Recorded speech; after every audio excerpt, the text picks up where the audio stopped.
Corporate sector की job छोड़ के बिहार के मिथिला पेंटिंग को उभारता हुआ वो बिहार का युवा हमारे साथ है जो कलर ब्लाइंड है और कलर ब्लाइंड होने के बावजूद ये खूबसूरत सी पेंटिंग, ये कलर का कलाकृति और मिथिला रीजन का ये मिथिला पेंटिंग, और इस पेंटिंग से आज कुंदन जी पूरे बिहार में जाने जा रहे हैं। इनके हाथों में वो जादू है, हाथों में वो कला है जिस कला के बदौलत golden book of world record हो और तमाम तरह का पुरस्कार मिल चुका है। और इस पुरस्कार से पूरा इनका रैक हो, अलमीरा हो भर चुका है, रखने का जगह नहीं बचा है। कुंदन जी हमारे साथ हैं, पूरा सफर जानने का कोशिश करेंगे कि एक कलर ब्लाइंड बच्चा आज मिथिला पेंटिंग की वजह से पूरे बिहार में कैसे जाना जा रहा है। स्वागत है कुंदन जी आपका। नमस्कार। कितने दिन पहले इस सफर की शुरुआत हुई जो सफर आज यहाँ तक पहुँच चुकी है? मुझे लगता है मैंने पढ़ाई लिखाई से पहले पेंटिंग शुरू कर दिया था, जब मैं बहुत छोटा हुआ करता था। मतलब पेन पकड़ने की उम्र से पहले कलर पकड़ लिए थे? पेन पकड़ने की उम्र से पहले मेरी माँ थी जो मिथिला पेंटिंग जानती थी, तो मैं बहुत छोटा था, वो अपना हाथ देती थी और वो कहती थी कि कोई मोटिव बनाओ इसके ऊपर, और मैं जितना बनाता था वो उसमें और कमियां निकालती थी, और अच्छा बनाओ और अच्छा बनाओ, और धीरे धीरे मुझे पारंगत हो गया मैं इस कला में। और कहा जाए कि एक छोटी सी अफसोस की बात यह है कि आप कलर ब्लाइंड हैं, लगातार ये चीज़ सुनने में आता है। हाँ, मुझे जब मैं भी किसी भी कंपटीशन में जाता था और जो मेरा कलर कॉम्बिनेशन होता था तो लोग हंसते थे कि मैं क्यों पेंटिंग करता हूँ, जब मुझे बहुत ही गंदा पेंटिंग में वो लड़का जो कलर कॉम्बिनेशन सही से नहीं पहचान पाता था, उस लड़के ने आज अपनी हाथों से इस कलाकृति को उभार दिया। और इस तरह का इतना सारा पेंटिंग है जो आप साहब गिनते गिनते थक जाएंगे। हम इसमें भैया देख रहे हैं ना, तो कहीं कहीं हम कंफ्यूज हो रहे हैं कि कौन सा कलर है, इतना बारीकी से ये पेंट किया हुआ है। तो एक कलर ब्लाइंड बच्चा इतनी बारीकियों को कैसे समझ गया? यहाँ बिहार में मैंने फिर पेंटिंग छोड़ दिया था, चूँकि मुझे डायग्नोसिस के दौरान पता चला कि कलर ब्लाइंडनेस है। उस दिन तो लगा होगा कि इस बारीकी को हम आगे नहीं ले जा सकते हैं। हाँ, तो मेरे घर वाले वैसे भी पेंटिंग के खिलाफ ही रहा करते थे कि आप मिथिला पेंटिंग या कोई भी आर्ट नहीं करो, एजुकेशन ज़्यादा ज़रूरी है। लेकिन मेरा दिल जो है वो हमेशा ख्यालों में डूबा रहता था। मैं अगर पेपर पे हाथ नहीं भी चलाऊँगा लेकिन मेरा दिमाग जो है वो चलता रहता है। तो उसके बाद फर्दर एजुकेशन के लिए मैं एमबीए करने नागपुर गया और वहाँ मेरी एचओडी थी, उन्होंने एक पेंटिंग कंपटीशन में मेरा नाम डाल दिया। चूँकि मैं कॉपी के ऊपर कभी कभी उभारा करता था, तो मुझे बड़ा डर लगा कि मतलब बचपन से जिस चीज़ के लिए लोग हंसते हैं दोबारा यहाँ भी लोग हंसेंगे।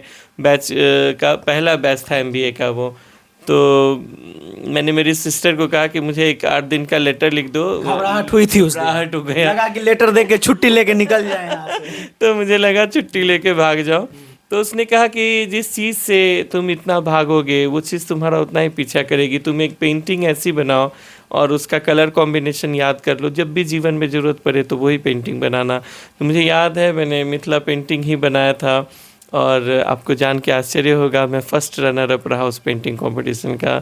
देन आई रियलाइज़ कि आप जिस चीज़ से भाग रहे हैं उसी चीज़ ने आपको इतना नाम, शोहरत, और 2 पल में लोग मुझे जानने लगे थे। तो फिर मैं पेंटिंग करने लगा। और मैं एक चीज़ आपके दर्शकों को भी बताना चाहूँगा कि अगर आप पढ़ सकते हैं तो आप कुछ भी कर सकते हैं। और मैंने बॉक्स के ऊपर लिखे हुए रंगों के ऊपर आप अभी जो मेरा देखेंगे कलर बॉक्स, तो हर कलर के ऊपर उसका कॉम्बिनेशन लिखा हुआ है, और मैं पढ़ के कलर करना शुरू किया और आज यहाँ तो कहा जाए कि उसी दिन से उस कॉर्पोरेट सेक्टर की सफर को वहीं पे रोक दिए आप? नहीं, मैं कॉरपोरेट में काम करता ही रहा और बहुत अच्छा लगता था। मुझे लोगों से बातचीत करना बहुत पसंद है, मुझे ट्रैवलिंग बहुत पसंद है, मुझे मार्केटिंग बहुत अच्छा लगता था। और अभी भी मैं जो मुख्यमंत्री उद्यमी योजना आती है या कोई भी इस तरह का होता है तो मैं मार्केटिंग और एचआरएम का लेक्चर उसमें लिया करता हूँ। बहुत मुझे मेरा पैशन कहिए मार्केटिंग है। लेकिन ये शौक था, ये शौक था, इसमें मैं कभी ये नहीं सोचा था कि पेंटिंग बिकेगी या कुछ ऐसा नहीं सोचा था। एज ए हॉबी मैं लेके चला। लेकिन ड्यूरिंग कोरोना मुझे वापस आना पड़ा और मेरी माँ की तबीयत भी बहुत ख़राब थी, तो मैं समस्तीपुर आया। ज़्यादातर समय हॉस्पिटल या इधर उधर में गया, मेरे पास कोई काम भी नहीं था। Then I started again painting, और उसके बाद जो है वो पेंटिंग वायरल होने लगी कोरोना पीरियड में। 108 पेंटिंग जो वायरल थी और लोगों ने पसंद किया, वो इंटरनेशनली वायरल हुई। Like embassy of India in China, in Slovenia ने उसको ट्वीट कर दिया था। और मुख्यमंत्री जी का बिहार भवन से एक न्यूज़ लेटर आता था, उसके 3 पेज में सिर्फ उस पेंटिंग के बारे में लिखा हुआ था। तो वो एक पेंटिंग ने मुझे इंटरनेशनल फेम दिया।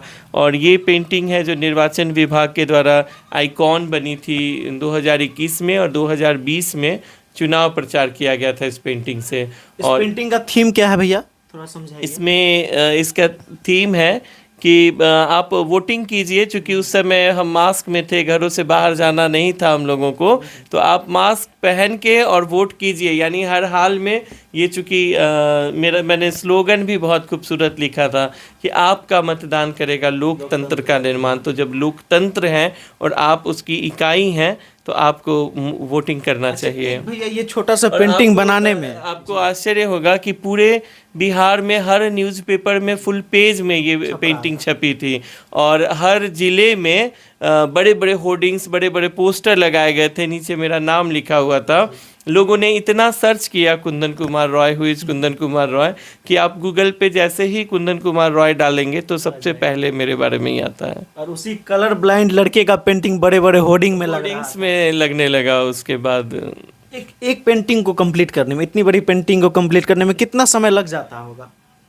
डिपेंड करता है आप कितना समय देते हैं। वैसे 7 से 8 दिन, 10 दिन मिनिमम। कलर की बारीकियां इसमें बहुत सारी हैं, छोटी छोटी बारीकियों को ध्यान रखना पड़ता होगा। मिथिला पेंटिंग जो है ना, वो चटक रंगों से ही की जाती है, कई विविध प्रकार के रंग, क्योंकि मधुबनी पेंटिंग इसे कहा जाता है। मधुबनी यानी मधु का वन, और मधु का वन वही होगा जहाँ भौरे होंगे, भौरे वही होंगे जहाँ फूल होगा, और फूल कई रंगों से बनते हैं। तो इतना ही खूबसूरत मैं हर पेंटिंग को बनाता हूँ। तो नॉर्मल लोग अगर इस पेंटिंग को बनाए और आप बनाते हैं तो कुछ तो कठिनाई होता होगा कलर देखने में, कलर को? बहुत कठिनाई होती है। इसके लिए पहले मेरी बहन थी, वो बहुत असिस्ट की, अभी वाइफ करती हैं। और जब भी हम लोगों में बातचीत बंद हो जाता है तो उनका एक ताना भी होता है कि अच्छा ठीक है, कलर कॉम्बिनेशन पूछने आइएगा तो बताऊंगी आपको। तो ऐसा भी होता है। देख रहे हैं तो कहीं ना कहीं हम लोग समझ नहीं पा रहे हैं कहाँ पे कौन सा कलर है। इतनी बारीकियों को ध्यान रखना पड़ता है ना मिथिला पेंटिंग में, और इसी खूबसूरती की वजह से मिथिला पेंटिंग जाना जा रहा है। अब आप सोचिए कि जो लड़का एक कलर कॉम्बिनेशन को नहीं समझ पाता था, आज उस लड़के की पेंटिंग बड़े बड़े होर्डिंग, बड़े बड़े न्यूज़पेपर में लग रही हैं और तमाम तरह के अवार्डें मिल रहे हैं। बाकी और भी आपको दिखाने का प्रयास करेंगे। एक ही वीडियो में अगर बताएंगे तो वीडियो इतना लंबा हो जाएगा, लेकिन ये कहानियां खत्म नहीं होगी।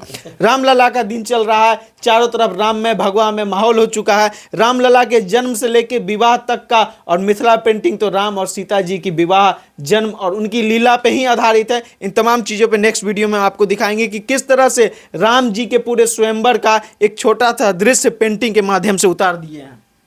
हाँ बिल्कुल, मिथिला पेंटिंग जो है वो इन्हीं सब चीज़ों पे बनती है, धार्मिक मान्यताओं पे बनती हैं।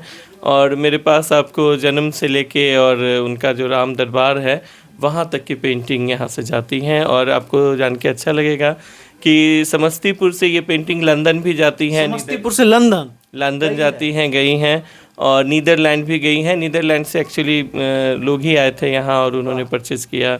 तो मैं यही चाहता हूँ कि मधुबनी में जिस तरह से फॉरेनर्स आते हैं और मतलब पेंटिंग की तारीफ़ करते हैं और दिल से, मतलब जो रेट हो, जो प्राइस हो, उसको वो लोग ले लेते हैं, उसी तरह मैं चाहता हूँ कि एक दिन समस्तीपुर में भी फॉरेनर्स उतरें और यहाँ से पेंटिंग्स खरीदें। समस्तीपुर जारी रहा तो बहुत जल्दी ऐसा दिन आएगा कि समस्तीपुर में फॉरेनर सिर्फ आएंगे इस पेंटिंग को देखने और इस पेंटिंग को ले जाने। दिखाते हैं दूसरे वीडियो में, प्रयास करते हैं कि रामलला की तमाम दृश्य आपको मिथिला पेंटिंग के माध्यम से दिखाने की कोशिश की जाए। बाकी इस मिथिला पेंटिंग के बारे में, कलर ब्लाइंड कुंदन कुमार रॉय के बारे में आप तमाम लोगों की क्या राय है, कमेंट सेक्शन में एक बार जरूर साझा करें। जय हिंद।